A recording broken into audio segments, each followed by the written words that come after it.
And now, here's your host, Deborah Duncan. Good morning, everybody, and welcome to Great Day Houston. Today, we're talking adult situations and mature subject matter. So if you have small children, you might want to have them go watch some educational cartoons in another room. In recent years, we have unfortunately heard headlines all too frequently about some type of sex scandal at a school. But last month, the story out of Louisiana took it to a whole nother level when not one, but two high school teachers were charged with inappropriate sexual conduct with a minor when they were reportedly took that 16-year-old student home to have group sex after attending the Friday night high school football game. When it comes to these and other inappropriate relationships kids may be lured into, parents are wondering how to discuss these situations with their kids. So it's time to ask the therapist.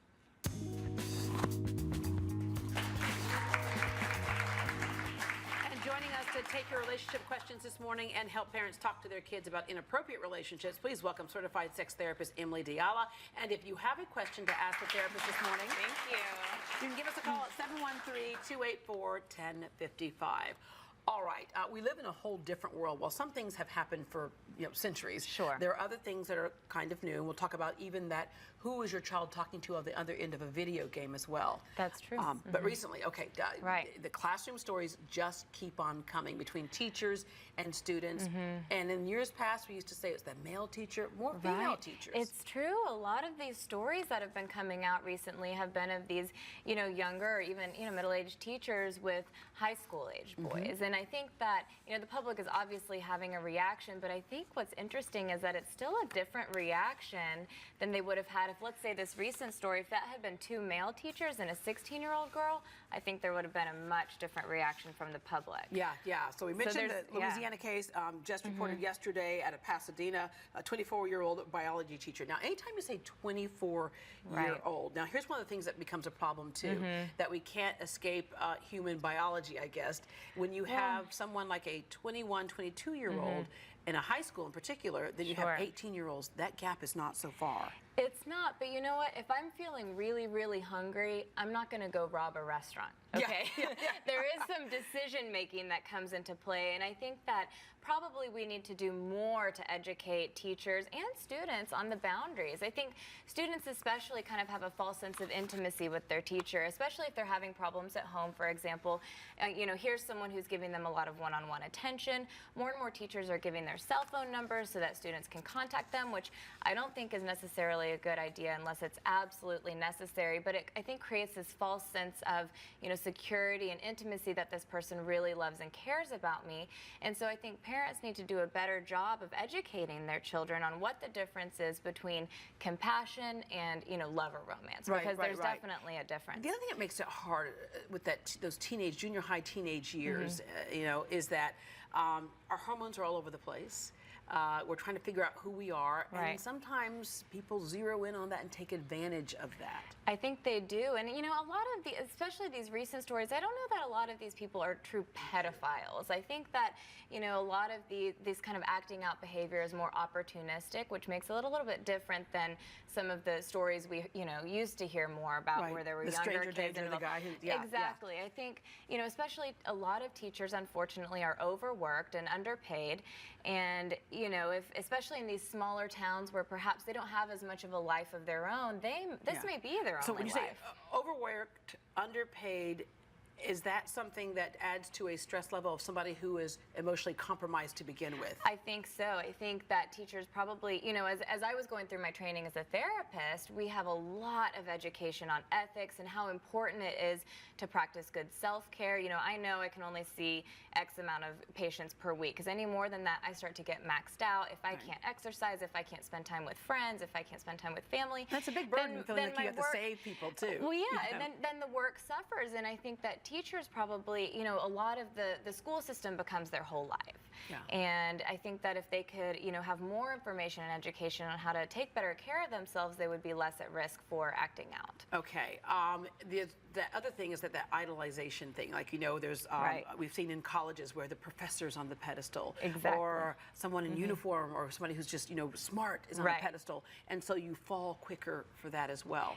Yes, I think that, again, a lot of, parents need to educate their children more on what is healthy idolization, what you can, where the line is in terms of looking up to someone who's in a position of power, and not confuse the other feelings that may come along with that. Yeah, someone was mentioning The Office. They said, why is this happening so much? And is it happening more today than before? Possibly, but it happened for a long time before. The difference today is against the law, right? Right. Because I think a lot of us can remark on stories that, oh yeah, when I was in high school, these two actually, in fact, one of our office members was saying, yeah, in fact, the coach lived with one of the students. It was like in a relationship, you know? And then the thing you touched on as well is that young boys versus young girls.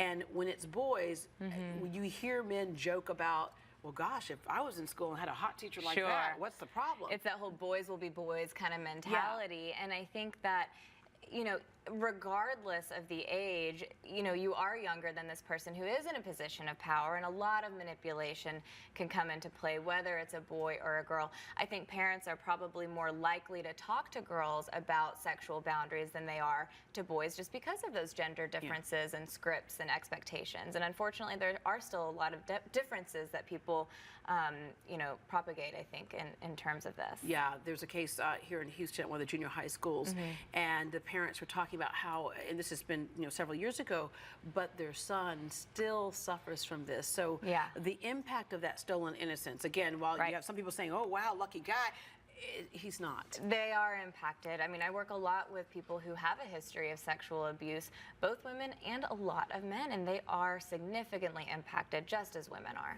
Yeah. All right. So how do we talk to our kids? And what are some of the signs that they may have this infatuation with somebody and could be heading toward that type of inappropriate relationship? I think, really opening the lines of discussion of healthy boundaries. When is it okay to text a teacher? But, at the end of the day, Deborah, the burden falls on the teacher. Okay, we can talk all day about conversations with kids, and that does need to happen. I think talking to kids about boundaries in general, in all relationships, whether that's romantic relationships, relationship with their peers. I mean, children need to know that it's not okay to send naked pictures back and forth, and that even for them, and we see this between students doing things like this. Yeah, even that, let alone a teacher. So parents, unfortunately, do need to have those discussions. But in these sorts of cases, the burden does fall on the teacher, because they are the adult in the situation. They are the one in position of power, and they are the one who is expected to uphold that code of ethics and the law. Yeah, and could this be a thing too? If you have a child who, and it's kind of hard to tell, I think all children, all people are emotionally compromised at some point in their life, but especially that child who may be going through some self-esteem issues, to really keep that door open. I totally agree, and honestly, a lot of these conversations should probably be happening at the school, because the one who may be a little bit more emotionally compromised may be more likely to be in a household where they aren't having those kinds of conversations. So I think if the school can step in and have more of that dialogue, then everyone will be more well-versed. All right, let's go to the phone lines. We have May on the phone. Good morning, May. Yes, good morning. And what's your question or comment for Emily? Well, my question is, a 15 or 16-year-old boy, doesn't he know really what's going on, that he can't go report it to the school or before it goes any further? Unfortunately, what happens is a lot of these kids and the teachers get so caught up in the fantasy and the intensity and the excitement of the whole thing. You hear that saying, love is blind. Well, it kind of blinds you to a lot of rational decision making. And but you're right. If you have everybody think back to your first love. I mean, the person you were madly, in fact, sometimes you were madly in love with somebody who didn't even know you existed. But you had planned your children out with that person. You're planning your wedding. Yeah, absolutely. You have all that there. So it is kind of an irrational when it takes over. It is. When those hormones, when the chemicals in the brain, that dopamine, it's the reward circuit in the brain, when that is surging at levels that high, a lot of rational decision making goes completely out the window. You see that with adults who end up having affairs, who say it was never on their mind.